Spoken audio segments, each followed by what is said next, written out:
நீங்க தூங்க போயிட்டு ஒரு 8 மணி நேரம் கழிச்சு முழிக்கும்போது உங்க முதலீடு தானாகவே அதிகமாகியிருந்தா எப்படி இருக்கும்? அதுவும் எந்த வங்கியும் இல்லாம, நடுவுல எந்த ஆட்களும் இல்லாம.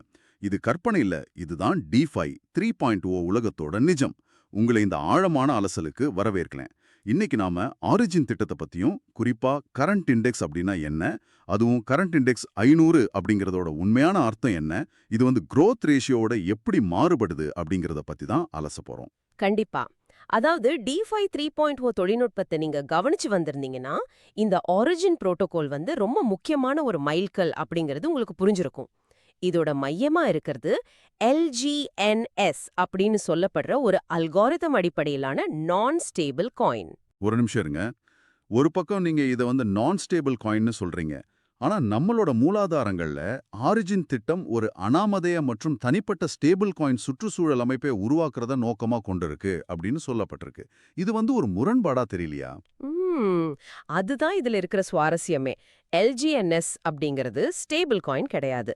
ஆனா அது அந்த அமைப்பை இயக்குறதுக்கான ஒரு என்ஜின் அல்லது அல்காரிதம் டோக்கன் அப்படின்னு சொல்லலாம். ஸ்மார்ட் கான்ட்ராக்ட்ஸ் மூலமா எந்த மையப்படுத்தப்பட்ட அமைப்பும் இல்லாம குறியீடுகளை பயன்படுத்தி ஒரு பாதுகாப்பான ஸ்டேபிள் காயின் சுற்றுச்சூழலை உருவாக்குறது தான் இதோட இறுதி நோக்கம். அதாவது சந்தையோட ஏற்ற இறக்கங்களை சமாளிச்சு கணித விதிகளின்படி இந்த என்ஜின் இயங்குது. ஓஹோ, அப்படியா? சரி, இந்த என்ஜின் எப்படி செயல்படுதுன்னு பாப்போம். ஒவ்வொரு 8 மணி நேரத்துக்கும், அதாவது ஒரு நாளைக்கு 3 தடவை 0.2% 0.4% வரைக்கும் ஆட்டோ காம்பவுண்டிங் மூலமா கூட்டு வட்டி கிடைக்கும்னு மூலாதாரங்கள் சொல்லுது. நேர்மையா சொல்லப்போனா இது கேட்கறதுக்கு ஏதோ காத்திலிருந்து பணத்தை உருவாக்குற மேஜிக் மாதிரி தோணுதே. இந்த வட்டி நிஜமாவே எங்கிருந்து வருது? ஆமா, அது நியாயமான சந்தேகம்தான். ஆனா இது காத்திலிருந்து வர்ற பணம் இல்ல. அல்காரிதம்ல இருக்கிற ரீபேஸ் அப்படிங்கிற ஒரு பொறிமுறை தான் இதுக்கு காரணம். முதலீட்டாளர்களோட பணப்புழக்கம் அப்புறம் நெறிமுறையோட ட்ரெஷரி இருப்பை பொறுத்து டோக்கன்ஸோட விநியோகத்தை அல்காரிதமே தானா சரி செய்யுது. இதன் மூலமா தான் அந்த 0.2லிருந்து 0.4% வரையிலான growth ரேஷியோ சாத்தியமாகுது. அப்படி என்றால் இந்த வளர்ச்சியை நாம எப்படி கண்காணிக்கிறது? இங்கதான் அந்த கரண்ட் இண்டெக்ஸ் வருதுன்னு நான் நினைக்கிறேன். இத ஒரு மரத்தோட வளையங்களோட ஒப்பிடலாமா? ஒவ்வொரு பருவத்திலையும் மரம் எவ்வளோ வளர்ந்திருக்கு அப்படிங்கறத அந்த வளையங்கள் நிரந்தரமா பதிவு செய்யறது போல, இந்த கரண்ட் இண்டெக்ஸ் நம்மளோட அல்காரிதமிக் வளர்ச்சியை பிளாக் செயின்ல நிரந்தரமா பதிவு செய்யுதா? கரெக்ட். இதை விட சிறப்பா அதை விளக்க முடியாது. கரண்ட் இண்டெக்ஸ் அப்படிங்கிறது உங்களுக்கான ஒரு டிஜிட்டல் மரவளையம்தான். நீங்க உங்க முதலீட்டை தொடங்கினதிலிருந்து நெறிமுறையோட ஆட்டோ காம்பவுண்டிங் மூலமா அந்த டோக்கன்கள் எவ்வளோ பெருகிருக்கு அப்படிங்கறத இது துல்லியமா காட்டுது. இந்த இடத்துல எனக்கு ஒரு ஆழமான சந்தேகம் இருக்கு.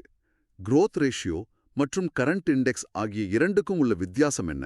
உதாரணமா கரண்ட் இண்டெக்ஸ் 500 அப்படின்னு சொல்லும்போது அதோட உண்மையான கணிதம் என்ன? நல்ல கேள்வி. growth ரேஷியோ அப்படிங்கிறது வட்டியோட வேகம். அதாவது ஒவ்வொரு 8 மணி நேரத்துக்கும் கிடைக்கிற அந்த 0.2% தான் growth ரேஷியோ. ஆனா கரண்ட் இண்டெக்ஸ் அப்படிங்கிறது நீங்க கடந்து வந்த தூரம். கடந்து வந்த தூரமா? கொஞ்சம் விளக்கமா சொல்றீங்களா? கண்டிப்பா. இப்போ ஆரிஜின் புரோட்டோகால் தொடங்கப்பட்ட முதல் நாள்ல கரண்ட் இண்டெக்ஸ் 1 அப்படின்னு இருந்திருக்கும். ஒருவர் அப்போ ஒரு டோக்கனை வாங்கியிருந்தா, இன்னைக்கு கரண்ட் இண்டெக்ஸ் 500 அப்படின்னு மாறும்போது அந்த ஒரு டோக்கன் தானாகவே 500 டோக்கன்களா மாறியிருக்கும். ஓ வாவ்!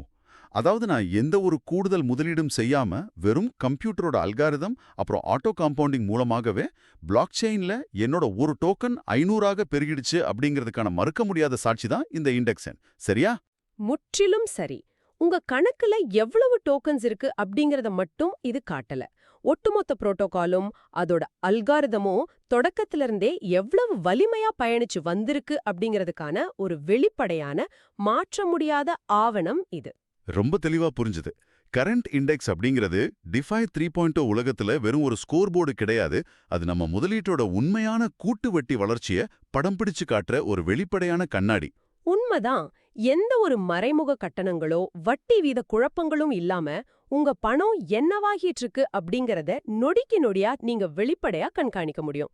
அதுதான் இதோட சிறப்பு. மிகவும் ஆழமான ஒரு பயணம் இது. இறுதியா உங்களுக்கு ஒரு சிந்தனை.